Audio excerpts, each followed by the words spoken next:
ইনারা কোনো দুর্ভিক্ষ পীড়িত অঞ্চল থেকে আসেনি, তারা যুদ্ধবিধ্বস্ত শিবিরের বাসিন্দাও নন। এদের চোখে জল আছে ঠিকই, তবে সেটা পানির অভাবে নয়। ইনারা হাহাকার করছেন খাদ্যের অভাবেও নয়।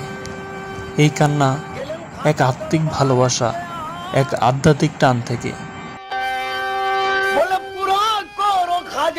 ইনারা হলেন শেরপুর সদর উপজেলার ৮ নং লছমনপুর ইউনিয়নের মুর্শিদপুর দরবার শরীফের ভক্ত মুরিদ।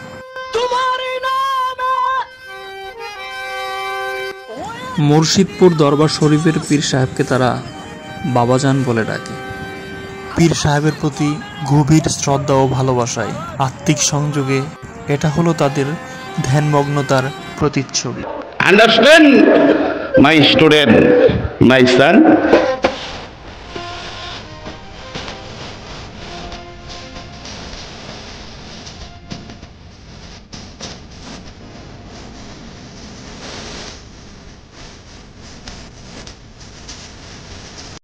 প্রায় ২০০ একর জমির উপর প্রতিষ্ঠিত এই মুর্শিদপুর পীরের দরবারটি শেরপুর সদর উপজেলার ৮ নং লছমনপুর ইউনিয়নে অবস্থিত। কথিত আছে ১৯৯৩ সালে খাজা বদরুদ্দোজা হায়দার ওরফে দোজা পীর এটি প্রতিষ্ঠা করেন।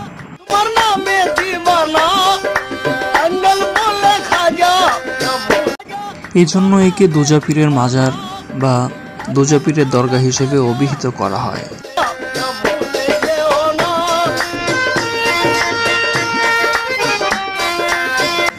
দোজা পীর শব্দটি ঐতিহাসিকভাবে প্রতিষ্ঠিত ইসলামী উপাধি নয়। দোজা শব্দটি সম্ভবত দোজা বা দুই জগতের পীর অর্থাৎ দুনিয়া ও আখিরাতের পীর শব্দ থেকে উদ্ধৃত।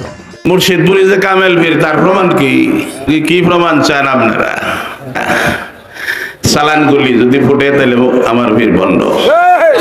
লাখ লাখ লোক আছেন এখানে, পুলিশ আছে, আর্মি আছে, আপনারা গুলি চালান, যদি আমার বুকে ফুটাইতে পারেন তাহলে আমার পীর বন্ধ। আর যদি ফুটাইতে না পারেন তাহলে আমার মুর্শিদ সত্য। এই কথা বলার পরে একটা কান্নার রোল শুরু হইল। বাবাজান হুজরা শরীফ থেকে খুব দ্রুত স্টেজে এসে দাঁড়াইলে বসলেন। আমি বাবাজানের হাতে মাইক দিলাম। বাবাজান বলল কিছু বলেন। আমি আবার মাইক হাতে নিয়ে বললাম, যারা যারা দয়াল নবী সত্য তরিকা নিবেন বাবাজানের সাথে পড়েন। বাবাজান সেদিন তরিকা দিছিলেন, লাখ লাখ লোক তরিকা দিচ্ছে। কাল এই যে ঘটনাটা যে আমি বললাম এটা সত্য, এটা জানেন? দাঁড়ান দাঁড়ান, যারা জানেন দাঁড়ান দাঁড়ান, যদি জানে থাকেন দাঁড়ান। আল্লাহু আকবার। ওইদিকে ফিরেন, ওইদিকে ফিরেন, আপনারা ওইদিকে ফিরেন। এই যে দেখেন সাক্ষী শীতপুরি বাবাজান আব্বা হুজুরের মনোনীত 1993 29 আগস্ট আব্বা হুজুর আইসা দোয়া করছেন, হে আল্লাহ এই দরবারকে কিয়ামত পর্যন্ত জারি এবং কায়েম রাখ।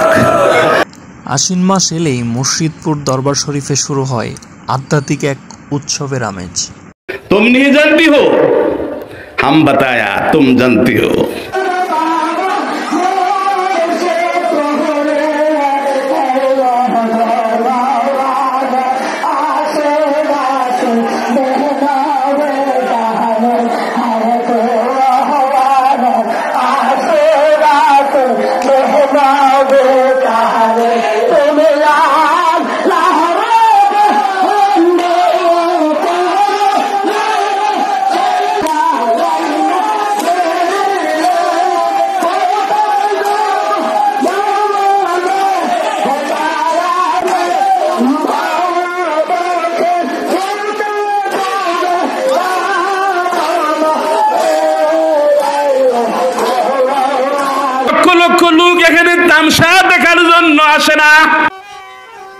আসলে এই কথাটা সত্য, কেউ এখানে তামসা দেখার জন্য আসে না। দেশ বিদেশের নানা প্রান্ত থেকে অন্ধ ভক্ত ও মুরিদরা ছুটে আসেন তাদের প্রিয় দোজা পীর সাহেবের স্মরণে উরস পালন করতে। গেলেন খাজার দরবারে তৈয়ার।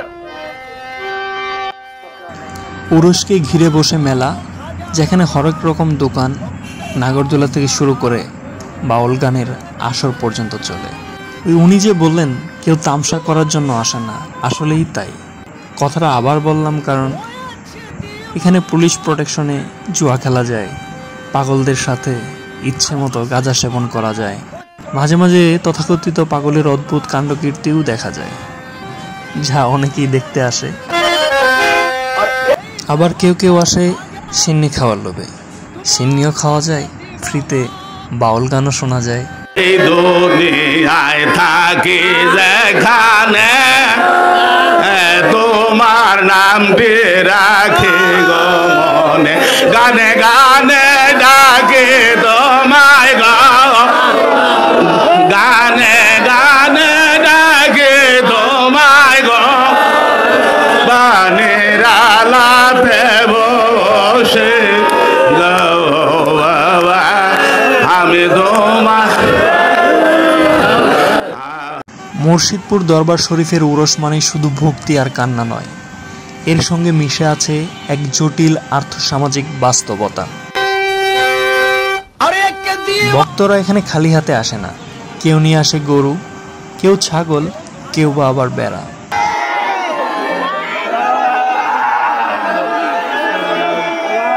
সকলেই কম বেশি নগদ অর্থ নিয়ে আসে পীর সাহেবের প্রতি শ্রদ্ধা নিবেদন ও দরবারের খিদমতের আশায়। কেউ কেউ বিশ্বাস করেন পীরের সঙ্গে মুসাফা করার বিনিময়ে অর্থ নিবেদন করলে দুনিয়া ও আখিরাতে বরকত মিলবে।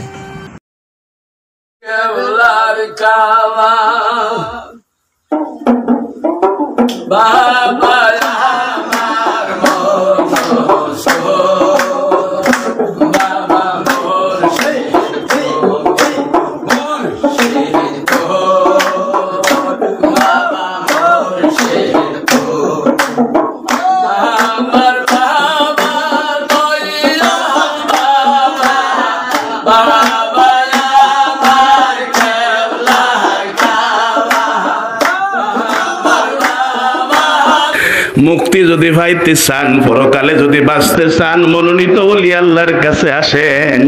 মুর্শিদপুরি ভুগি ওলি আল্লাহ না।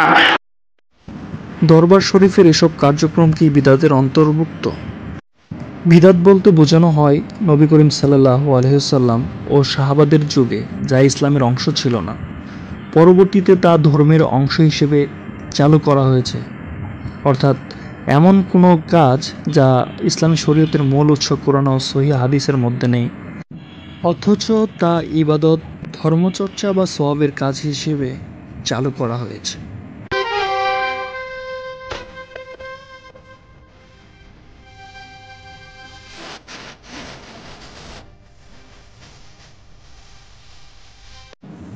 মাজার সংস্কৃতি আধ্যাত্মিকতা নয়, বরং ঈমান ধ্বংসের সুপরিকল্পিত ফাঁদ হয়ে দাঁড়িয়েছে।